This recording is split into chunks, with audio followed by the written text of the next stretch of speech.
Hello friends, very good morning. Welcome to the Hindu editorial analysis. So ప్రారంభించే ముందు announcement చేస్తున్నాం. New batches అనేవి start అయ్యాయమ్మా. All batches, all courses come with life time validity. యూపీఎస్సికి అలాగే 4 ఆప్షనల్స్కి public administration, anthropology, sociology and PSIR ఈ 4 ఆప్షనల్స్కి మరియు యూపీఎస్సికి started new batches and everything comes with life time validity. And ఇది మేడం నెంబరు. మీకు ఏ డౌట్స్ ఉన్నా సరే కాల్ చేయండి, అడగండి, క్లియర్గా తెలుసుకోండి. And you have UPSC available both offline and as well as online. So online fee ఇక్కడ మీకు కనిపిస్తుంది. ఇది యూపీఎస్సి ఫీజు, ఇది ఆప్షనల్ ఫీజు. అండ్ ఈ ఫీజు అనేది 15th అక్టోబర్ వరకు వ్యాలిడ్. యాక్చువల్గా 30th సెప్టెంబర్ వరకు చాలా మంది స్టూడెంట్స్ రిక్వెస్ట్ చేశారు, మీరు పెంచుకుంటూ వెళ్ళిపోతున్నారు సార్ అని. సో ఇంకొక 15 days అనేది ఎక్స్టెండ్ చేశాను, పెంచకుండా వీలైనంత వరకు ఆపడానికి ప్రయత్నం చేస్తాను. ఎన్నాళ్ళు వీలైతే అన్నాళ్ళు. అండ్ 16th అక్టోబర్ నుంచి ఫీజు రివైజ్ అవుతుంది. And this is your EMI option అనేది చాలా మంది పేదవాళ్ళకి, మిడిల్ క్లాస్కి కూడా యూపీఎస్సీని అందుబాటులోకి తీసుకొచ్చింది. That without any commitment. Credit కార్డులు, డెబిట్ కార్డులు మీరు ఇవ్వకుండా గూగుల్ పే, ఫోన్ పేతో ప్రతి మంత్ పే చేసే అవకాశం మన ఇన్స్టిట్యూట్ మాత్రమే కల్పిస్తుంది. సో ఈ నెంబర్కి మీరు కాల్ చేయండి, ఫర్దర్ వివరాలు చూడండి, డెమో చూడండి, క్లాసెస్ అన్ని వినండి, నచ్చిన తర్వాత మాత్రమే జాయిన్ అవ్వండి. అలాగే ప్రిలిమ్స్కి ఆల్రెడీ రాయబోతున్న వాళ్ళు మన యూపీఎస్సి డెమో మన వెబ్సైట్లో, యూపీఎస్సి డెమో ఈ వెబ్సైట్లో యూపీఎస్సి డెమో అని చెప్పి సెర్చ్ కొట్టండి. ఒక ఫ్రీ కోర్స్ ఉంటుంది. ఆ ఫ్రీ కోర్స్లో we're conducting free mock test for prelims 2021. Prelims 2021 రాద్దాం అనుకునే వాళ్ళ 10th ఎగ్జామ్ ఉంది కదా, దానికోసం రేపు మనం CSAT ఎగ్జామ్ కండక్ట్ చేస్తున్నాం. అలాగే another GS full length test 1 కూడా కండక్ట్ చేస్తున్నాం. Right. So take these test, they are absolutely free. Explanations కూడా ఉంటాయి, చెక్ చేసుకోండి. That's it. Take care, bye. So let's look at today's editorial. Title ఏం చెప్తుందమ్మా? Tentative recovery. అంటే ఆర్థిక వ్యవస్థ, ఎకానమీ రికవర్ అవుతున్నట్టుగా కనిపిస్తోంది. But is it confirmed? No. Tentative. కొన్నిసార్లు అంటారు మనకి కాలేజీలో ఒక ప్రోగ్రామ్ పెట్టుకుందాం అనుకుంటాం. సార్ ఎప్పుడు సార్ ప్రోగ్రామ్ పెట్టుకుందాం అంటే టెంటేటివ్లీ 5th నవంబర్ అంటారు. అంటే కన్ఫర్మ్ అయిందా? అవలా. అంటే టెంటేటివ్గా అనుకుంటున్నాం, అది ఇంకా కన్ఫర్మ్ కాలేదు. టెంటేటివ్ అంటే మీకు అన్కన్ఫర్మ్డ్ అనే మీనింగ్ వస్తుంది. అలా అనుకుంటున్నాం కానీ కన్ఫర్మ్ కాలేదు అనే మీనింగ్ మీకు టెంటేటివ్ నుంచి నాట్ సర్టెన్ అని, అన్సర్టెన్ అని అర్థం అనమాట. టెంటేటివ్ అంటే current quarter holds the key to determining the durability of economic recovery. ఇక్కడ కీవర్డ్ ఏంటి మనకి? డ్యూరబిలిటీ. ఎకనామిక్ రికవరీ డ్యూరబుల్ అవుతుందా లేదా? What is durable? Something that is able to be maintained. అంటే ఈ రోజు వచ్చింది రేపటికి లేదు అనుకోండి, అది డ్యూరబుల్ కాదు. మనం కన్స్యూమర్ డ్యూరబుల్స్ అంటాం. వస్తువులు కొనేటప్పుడు కన్స్యూమర్ డ్యూరబుల్స్. ఫ్రిడ్జ్ కొన్నాం అనుకోండి, ఫ్రిడ్జ్ ఈ రోజు కొని రేపు అమ్మేసేది కాదు, దానికి 10 ఏళ్ళ లైఫ్ స్పాన్ ఉంటుంది. సో ఇట్ ఈస్ డ్యూరబుల్, ఎక్కువ కాలం మన్నేది. అలాగే ఎకనామిక్ రికవరీ అంటే ఆర్థిక వ్యవస్థ, జీడిపి కానీ, ఇవన్నీ ఇండస్ట్రియల్ గ్రోత్ కానీ ఈ నెల గ్రోత్ వచ్చి నెక్స్ట్ మంత్ పోయింది అనుకోండి, దట్ ఈస్ నాట్ డ్యూరబుల్.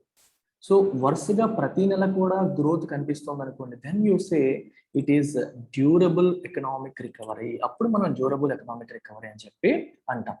అయితే ఎకనామిక్ రికవరీ డ్యూరబుల్ అని డిటర్మైన్ చేయడానికి ఏది ఇంపార్టెంట్ అంటున్నా చెప్పినాడు? Current quarter. ఎందుకంటే లాస్ట్ క్వార్టర్లో కొంచెం గ్రోత్ కనిపించింది. అయితే ఈ క్వార్టర్ కూడా కంటిన్యూ అయితే then you will say economic recovery is durable.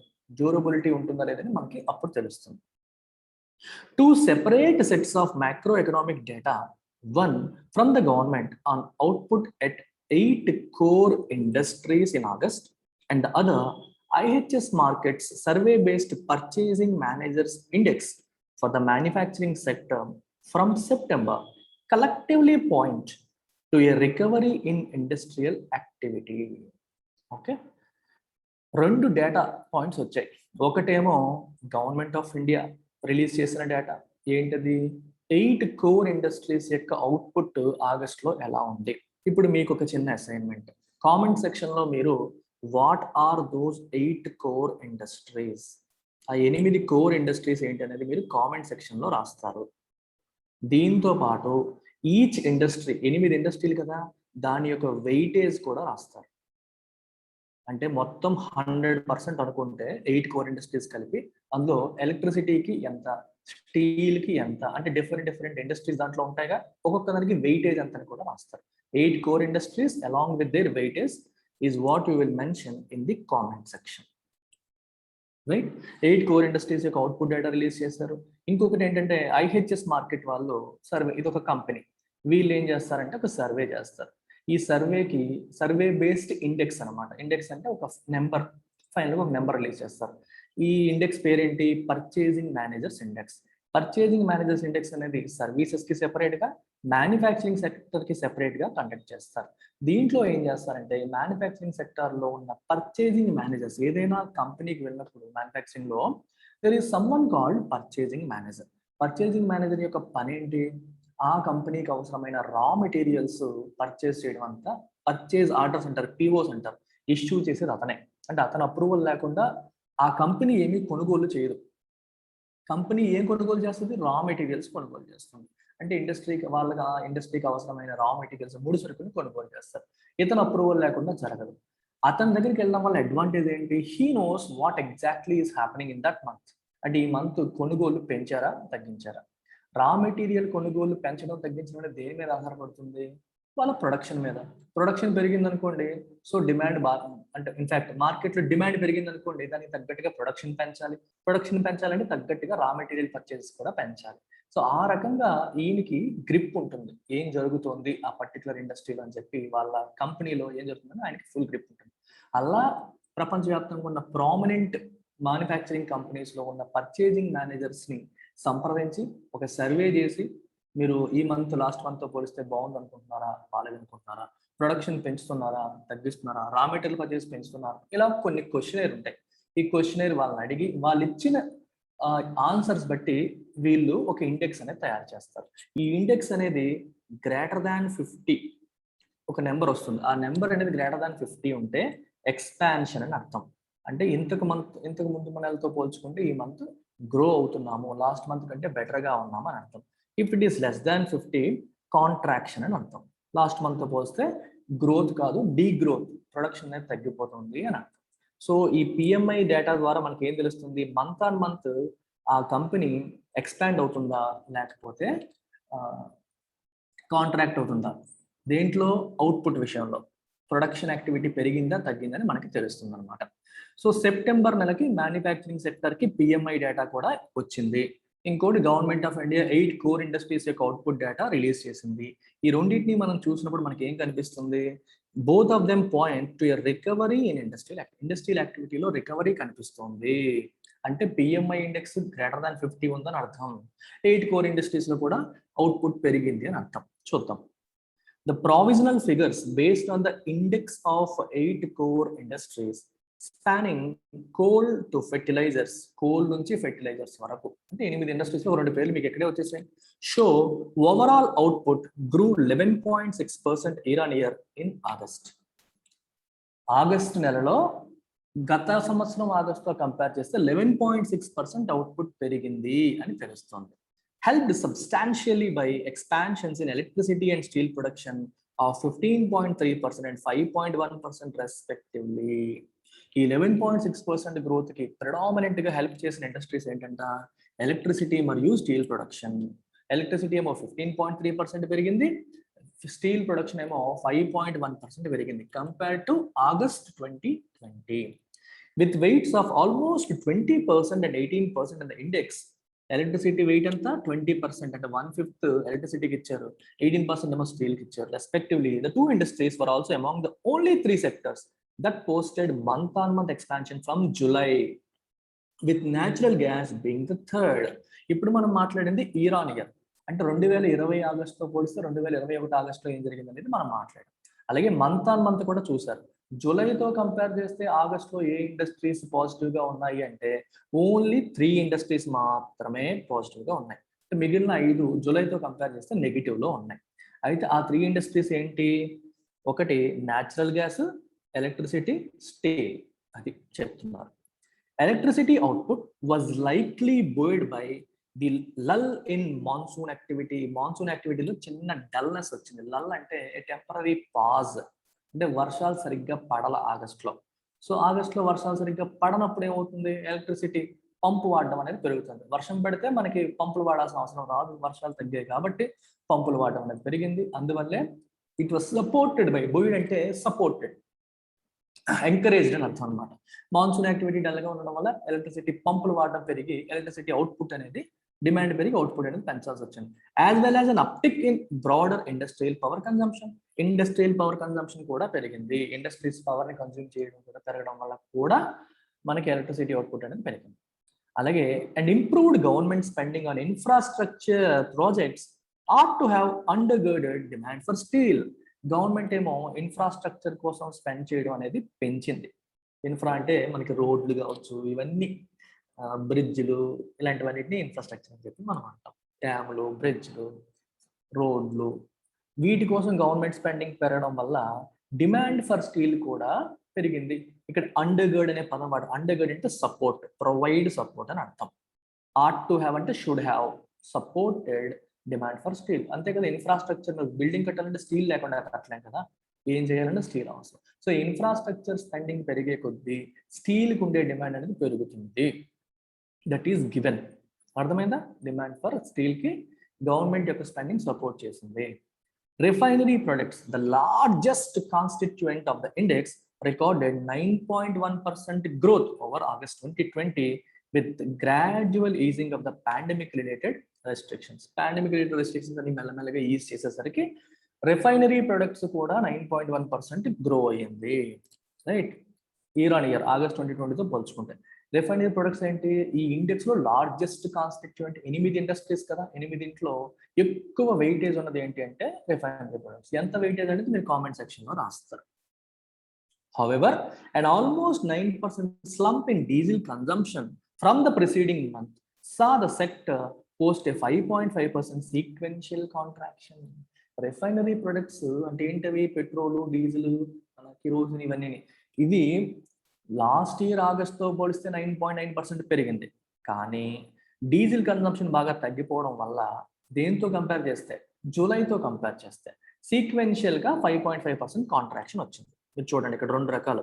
ఇది ఆగస్ట్ 21 రెండింటితో కంపేర్ చేశారు. ఆగస్ట్ 20తో కంపేర్ చేస్తే 9.1% గ్రోత్ ఉంది. అలా కాకుండా జూలై 21తో కంపేర్ చేస్తే 5.5% సీక్వెన్షియల్ కాంట్రాక్షన్ అనేది ఉంది. 5.5% కాంట్రాక్షన్ అనేది ఉంది. సో ఇది తేడా. ఈ రెండు విషయాలు మనం చూసుకోవాలి. Reports on fuel consumption trends from September point to a significant slowdown last month, a less than encouraging sign, especially when one considers the renewed uptrend in the pump prices of automobile fuels. Reports on fuel consumption trends విషయంలో వస్తున్న reports మీరు చూస్తే, September నుంచి వస్తున్న reports, they point to a significant slowdown last month. Significant slowdown అనేది మనకు కనిపిస్తుంది last month లో. ఫ్యూయల్ కన్జంప్షన్ ఏమైంది, పెరిగినట్ట తగ్గినట్ట? స్లోడౌన్ అంటే తగ్గినట్టు.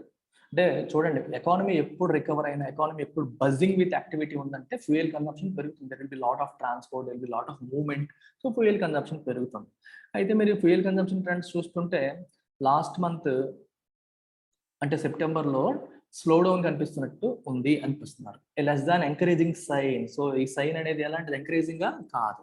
Not an encouraging sign, especially when one considers the renewed uptrend in pump prices and automobile fuels.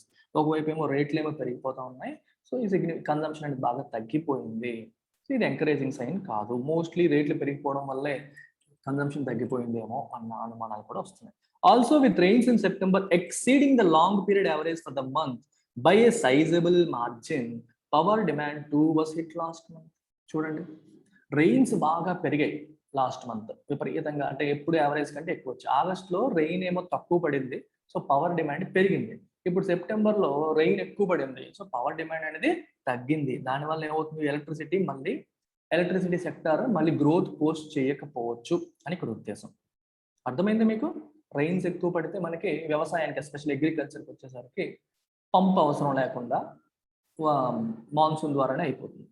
The more contemporary September PMI data show factory orders and output expanded faster than in the preceding month, with a PMI reading of 53.7 outpacing August's 52.3. So ఆగస్ట్లో 52.3 ఉంది reading, మనకి సెప్టెంబర్లో వచ్చేసరికి 53.3 ఉంది. ఇంకా August కంటే బెటర్గా expand అయ్యింది అని చెప్పి చెప్తున్నారు.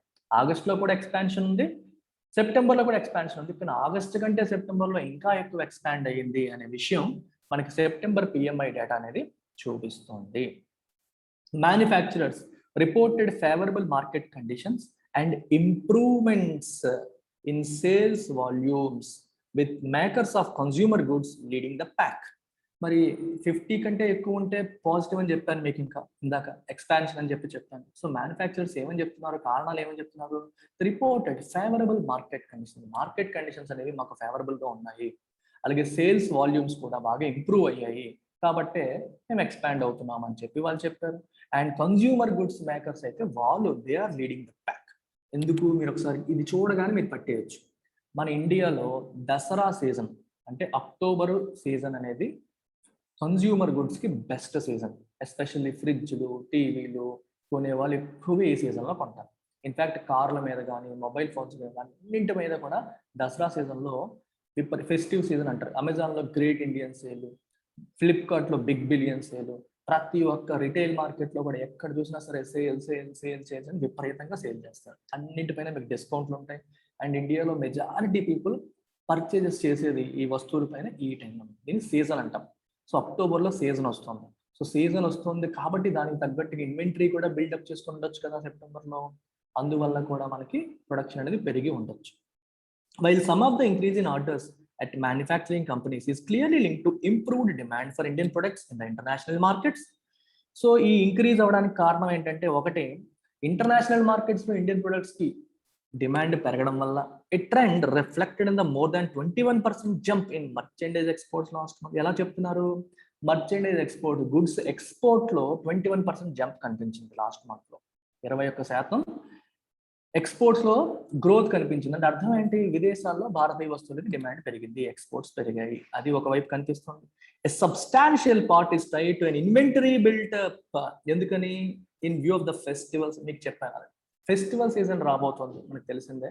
ఈ ఫెస్టివల్ సీజన్ రాబోతుంది కాబట్టి ఇన్వెంటరీని బిల్డప్ చేయడానికి కూడా చాలా వరకు ప్రొడక్షన్ పెంచారు. సబ్స్టాన్షియల్ పార్ట్, ఈ ప్రొడక్షన్ పెంచడానికి 2 కారణాలు. ఒకటి inventory buildup in view of the festival season, ఇంకొకటి 21% జంప్ ఇన్ మర్చెండైజ్ ఎక్స్పోర్ట్స్ పెరగడం వల్ల ఒకటి, రెండోది ఫెస్టివల్ సీజన్లో కోసం ఇన్వెంటరీ బిల్డప్ అనేది ఇంకోటి. IHS market survey of manufacturing firms however also reveals a lakh of fresh hiring for the second straight month, as well as price pressures from high fuel and transport costs. ఇవన్నీ positive aspects అయితే, negative aspects కూడా చూడండి. In fact ఇక్కడ కూడా చూస్తే మీకు, అంటే ఈ మంత్ బాగా పెరిగిపోవడానికి కారణం ఒకటి ఎక్స్పోర్ట్స్ అయితే, రెండోది ఫెస్టివ్ సీజన్ ఉంది కాబట్టి ఇన్వెంటరీని బిల్డ్ చేసుకున్నారు. ఇన్వెంటరీ అంటే మనకి తయారు చేసుకోబడిన వస్తువులు ప్రొడక్షన్ కంప్లీట్ చేసి రెడీగా పెట్టుకుందాం ఇన్వెంటరీ అంటాం. ఫ్రిడ్జ్ రెడీ చేస్తావు, ఇంకా సేల్ అవ్వాలా, అది ఇన్వెంటరీ కింద వస్తుంది. ఇలాంటివి అనమాట. ఇవన్నీ ఎందుకంటే ఫెస్టివ్ సీజన్ ఉంది కాబట్టి ముందే రెడీ చేసుకుని పెట్టుకున్నారు. ఇంకొకటి ఏంటంటే నెగిటివ్ పాయింట్ చూడండి. ఇక్కడ పిఎంఎస్ వాళ్ళు, ఈ పిఎంఐ ఐహెచ్ఎస్ మార్కెట్ వాళ్ళ సర్వేలో ఏం తెలిసింది? ఫ్రెష్ హైరింగ్ అనేది జరగల. వాళ్ళు ఎవరిని కొత్తగా రిక్రూట్ చేసుకోవట్లేదు. For the second straight month there is a lack of fresh hiring, as well as price pressures from high fuel and transport cost. Fuel కాస్ట్లు ఎక్కువ ఉన్నాయి, ట్రాన్స్పోర్ట్ కాస్ట్లు ఎక్కువ ఉన్నాయి, దానివల్ల కూడా ప్రైస్ ప్రెజర్స్ ఎక్కువగా ఫేస్ చేస్తారు. ఇవన్నీ నెగిటివ్ పాయింట్స్. హైరింగ్ జరగట్లేదు అంటే ఎంప్లాయ్మెంట్ యాక్టివిటీ ఇంప్రూవ్ అవ్వట్లేదు, ఇంకోవైపు వాళ్ళకి ప్రైస్ ప్రెజర్ పెరిగిపోతుంది, ఫ్యూయల్ ట్రాన్స్పోర్ట్ కాస్ట్ పెరిగిపోయింది కాబట్టి. With the former manufacturing industry seemingly very అంటే కొంచెం కంగారు, భయం, అంటే కేర్ఫుల్గా ఉండడం అనమాట. అమ్మో ఇంకా ఎక్కువ మందిని యాడ్ చేస్తే తర్వాత మనకు ఖర్చులు పెరిగిపోతాయి, డిమాండ్ లేకపోతే బాధపడతాయేమో అంటే బీయింగ్ ఎక్స్ట్రా కేర్ఫుల్, ఫ్యూచర్ గురించి కొంచెం భయపడి ఉండడాన్ని వేరీ అంటాం. Seemingly wary of adding more employees, and the MSME sector still struggling to recover from the COVID-19 hit. MSME sector ఏమో COVID-19 వల్ల వచ్చిన దెబ్బ నుంచి ఇంకా రికవర్ అవ్వడానికి స్ట్రగుల్ అవుతుంది. MSME అంటే మైక్రో స్మాల్ మీడియం ఎంటర్ప్రైజెస్, చిన్నవి. అండ్ పెద్ద కంపెనీలు ఏమో వాళ్ళు కూడా యాడ్ చేయట్లేదు. The lack of employment and reduced household incomes are bound to constrain consumer spending. ఇది మనం ఎన్నోసార్లు మీకు చెప్తూ వస్తున్నాం. చూడండి ఇక్కడ ఎంప్లాయ్మెంట్కి దీనికి లింక్ ఏంటో చూడండి ఒకసారి. ఎంప్లాయ్మెంట్ ఏమో అంత బాలేదు, బేసికల్గా తక్కువ ఉంది. ఎంఎస్ఎంఈస్లోనూ జరగట్లేదు, వాళ్ళలోనూ జరగట్లేదు. అంటే ఎంప్లాయ్మెంట్ సరిగ్గా జరిగితేనే కదా ప్రజలకి ఇన్కమ్ అనేది పెరుగుతుంది, చాలా మందికి ఉద్యోగాలు వస్తాయి, వాళ్ళ చేతిలో డిస్పోజబుల్ ఇన్కమ్ అనేది పెరుగుతుంటుంది. When they have income, disposable income అంటే అవసరాలకి పోగా, నిత్యావసరాలకి పోగా రిమైనింగ్ మిగిలిందని డిస్పోజబుల్ అంటారు. అంటే ఫుడ్, అన్నం, పప్పు, కూర, చారు, బట్టలు, బేసిక్ నెసెసిటీస్ అనేవి ఎలాగో తప్పదు, అవన్నీ కొనగా మిగిలిందని డిస్పోజబుల్ ఇన్కమ్. ఈ డిస్పోజబుల్ ఇన్కమ్ తోనే కదా వాళ్ళు గుడ్స్ అనేవి, సర్వీసెస్ కానీ కొంటారు. అర్థమైందా? ఈ గుడ్స్ అండ్ సర్వీసెస్ అనేవి డిస్పోజబుల్ ఇన్కమ్ తోనే కొంటారు. ఈ డిస్పోజబుల్ ఇన్కమ్ పెరగాలంటే వాళ్ళకి ఉద్యోగాలు ఉండాలి, శాలరీలో గ్రోత్ ఉండాలి. ఉద్యోగాలు సరిగ్గా లేకపోతే డిస్పోజబుల్ ఇన్కమ్ ఎలా పెరుగుతుంది? మరి డిస్పోజబుల్ ఇన్కమ్ లేకుండా how are you going to generate demand for goods and services? Goods and services కి డిమాండ్ ఎలా పెరుగుతుంది? పెరగదు. అదే రాశారు. Lack of employment and the reduced household incomes are bound to constrain, అంటే కన్స్ట్రైన్ అంటే restrict చేయడం, కన్స్యూమర్ స్పెండింగ్ రెస్ట్రిక్ట్ చేస్తాయి, ఖచ్చితంగా రెస్ట్రిక్ట్ చేస్తాయి. The current quarter holds the key to determining how durable the recovery could turn out to B. ఇప్పుడు మనం చూస్తున్న recovery అనేది ఎంత డ్యూరబుల్ అని మనకి ఎలా తెలుస్తుంది? ప్రస్తుత క్వార్టర్, ఈ క్వార్టర్ లో కూడా అది కంటిన్యూ అయితే మనకి తెలుస్తుంది, లేకపోతే మనం చెప్పలేము. అదనమాట కదా. So I want you to make note of this phone number. అరే 7893899553 ఈ నెంబర్కి కాల్ చేయండి. ఒక ఎంక్వైరీ అయితే చేసి పెట్టుకోండి. మీరు ఏ ఎగ్జామ్ ప్రిపేర్ అవుతున్నా సరే, యూపీఎస్సి కావచ్చు, యూపీఎస్సి ఆప్షనల్స్ కావచ్చు, బ్యాంక్ ఎగ్జామ్స్ కావచ్చు, ఎన్ఆర్ఏ సిఈటి కావచ్చు, అంటే ఎస్ఎస్సి సిజిఎల్, ఇవన్నీ వీటన్నిటికీ కంబైన్ టెస్ట్ పెడుతున్నారుగా అది కావచ్చు, లేదా గ్రూప్ 1 కావచ్చు, ఏదైనా సరే, క్యాట్ కావచ్చు, any exam, just give a call to this number. Okay, take care, bye bye.